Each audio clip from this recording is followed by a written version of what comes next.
In 1942, a Nazi general wrote in his report, "The greatest of all evils must be Jasenovac, which no ordinary mortal can glimpse."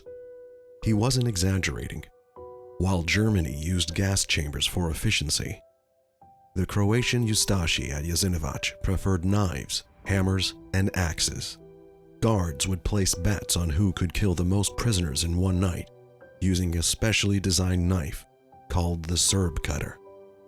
When children arrived at the camp, they weren't even registered before being murdered. Welcome to Jasenovac, the concentration camp that horrified even the Nazis. What if I told you that Nazi Germany wasn't the only fascist state committing atrocities during World War II? When we think of the Holocaust, we typically picture German concentration camps like Auschwitz or Dachau. But in the shadows of Hitler's Reich, another regime was implementing its own genocidal vision, one so brutal that it disturbed even Nazi officials. In April 1941, following the Axis invasion and partition of Yugoslavia, the independent state of Croatia, NDH, was established. This wasn't merely a puppet state. It was a laboratory for extremist nationalism under the leadership of Ante Pavelić and his Ustaše organization. Pavelić's vision wasn't borrowed from Hitler. It was homegrown fascism with a Croatian accent, characterized by fanatical nationalism and a fixation on creating a racially pure Croatian homeland. What's particularly chilling about the Ustaše is that they didn't wait for instructions from Berlin. Almost immediately after taking power, they began implementing genocidal policies against Serbs, Jews, and Roma populations. This wasn't a case of reluctant collaborators following orders. This was enthusiastic extermination, driven by local grievances and ambitions. The Ustaše approach to genocide was disturbingly methodical. They developed a three-part strategy for the Serbian population: convert 1/3 to Catholicism, expel 1/3 from Croatia, and kill 1/3. This wasn't hidden policy. It was openly discussed and implemented across the territory they controlled. Perhaps most revealing is how the Ustaše's methods shocked even Nazi officials.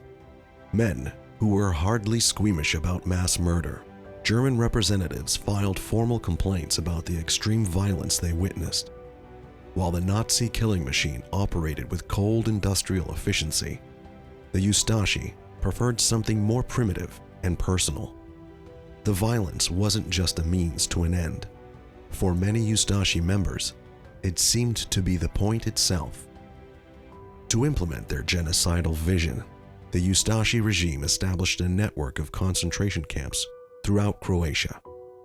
Jasenovac stood as the centerpiece of this death network, a sprawling complex of 5 subcamps spread across 81 square miles of marshland near the confluence of the Sava and Una rivers. Unlike the Nazi concentration camps, which were designed for industrial-scale killing with gas chambers and crematoria, Jasenovac operated on a more intimate level of brutality. The most distinctive feature of Jasenovac was that it wasn't run by Germans, but entirely operated by local Croatians. This created a uniquely personal dimension to the violence. Guards weren't following orders from distant authorities. They were actively participating in the destruction of their neighbors, people they had lived alongside for generations. The brutality wasn't anonymous or mechanical. It was face-to-face, creating a form of violence that disturbed even hardened Nazi officers who visited the facility. When Nazi officers, the very architects of industrialized genocide, found a concentration camp too disturbing to stomach, what horrors could possibly await inside? At Jasenovac, the cruelty wasn't delegated to gas chambers or firing squads. It was woven into the fabric of daily existence, where prisoners didn't just die, they were made to suffer in ways that transformed their lives into extended torture sessions for their captors' entertainment. The physical environment itself was designed to maximize suffering. Prisoners were housed in flimsy structures that offered almost no protection against Croatia's harsh weather extremes. During freezing winter months, inmates were given nothing more than thin windbreakers, a deliberate choice by camp administrators to ensure constant physical misery. These inadequate shelters stood in stark contrast to the more efficiently designed barracks of German camps, where the primary goal was to warehouse prisoners until their execution. Hunger was weaponized to an extreme degree at Jasenovac. The starvation was so severe that desperate prisoners would risk drinking directly from disease-ridden rivers despite knowing the water would likely make them critically ill. This calculated deprivation created a horrific cycle. Weakened by hunger, prisoners became more susceptible to the numerous diseases that ravaged the camp, further diminishing their chances of survival. The camp's organization reflected a disturbing racial hierarchy, even among the condemned. The sub-camp designated for Roma prisoners, Area 3C, was deliberately constructed to be the most squalid and inadequately maintained section of the entire complex. This intentional degradation of living conditions for specific ethnic groups revealed how the Ustaše's hatred was carefully calibrated, with some victims deemed worthy of even greater suffering than others. Fate at Jasenovac often depended on arbitrary factors. Those identified as communists were typically executed immediately upon arrival, a swift end compared to the lingering death that awaited most others. For the majority of prisoners, death came gradually through a combination of starvation, disease, exhaustion from brutal labor, or eventually at the hands of guards who had grown tired of their presence. What truly set Jasenovac apart was how the guards approached their role not as a duty, but as an opportunity for sadistic entertainment. Prisoners weren't just victims. They were props in cruel spectacles orchestrated by their captors. Guards devised increasingly creative methods of torture, turning suffering into a macabre form of recreation. This personalized approach to cruelty stood in stark contrast to the mechanical, detached killing methods employed in Nazi death camps. The depravity of Jasenovac was so extreme that it disturbed even hardened Nazi officials who visited. German General Edmund Gleis-Horstentau left horrified, writing, "These camps have reached the height of hideousness here in Croatia. The greatest of all evils must be Jasenovac, which no ordinary mortal can glimpse." Coming from a representative of the Third Reich, this assessment speaks volumes about the exceptional brutality witnessed within Jasenovac's confines. While Nazi death camps operated with cold industrial efficiency to accomplish mass murder, Jasenovac existed primarily to prolong suffering. The distinction wasn't in the number of victims, though tens of thousands perished there, but in the intention behind the killing. Nazi camps were designed to eliminate undesirables efficiently. Jasenovac was built to ensure they suffered extensively before death finally came. Beyond the calculated death machinery of the Nazi regime lurked something perhaps even more disturbing: the transformation of killing into a competitive sport. At Jasenovac, guards didn't simply execute prisoners. They invented specialized tools to make murder more efficient and entertaining. The most notorious of these was the Serbosic, literally the Serb cutter, a cruel knife designed specifically for throat slitting. This wasn't a standard military weapon, but rather a leather glove with a curved metal blade attached, allowing guards to slash through human necks with minimal effort while keeping their hands clean.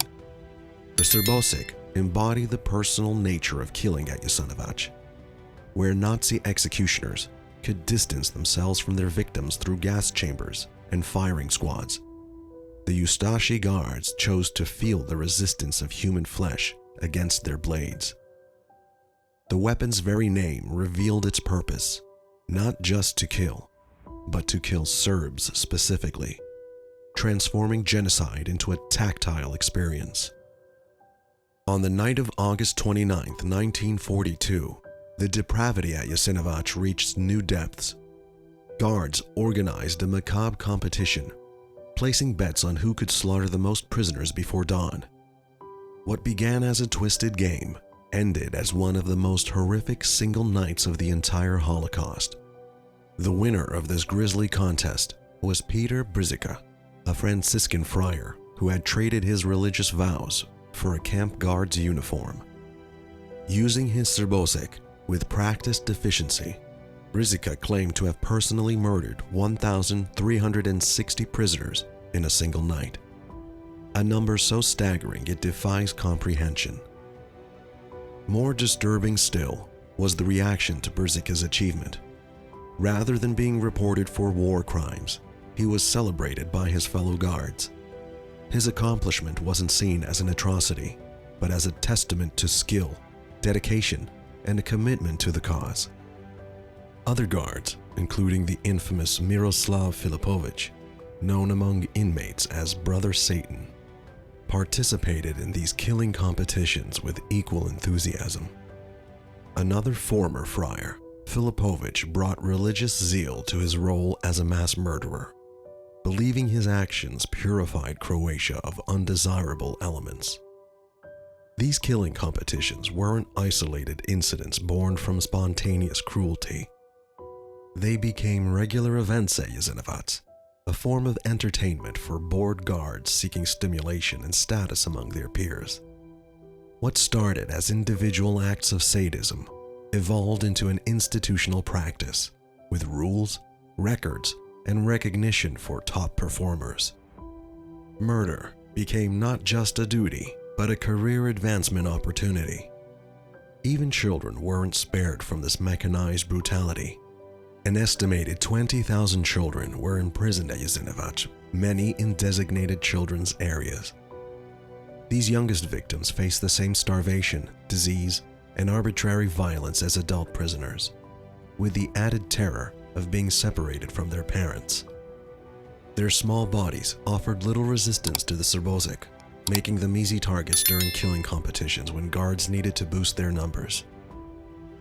What makes Jasenovac uniquely disturbing in the landscape of Holocaust atrocities isn't just the method or scale of killing, it's how ordinary men transformed into enthusiastic murderers.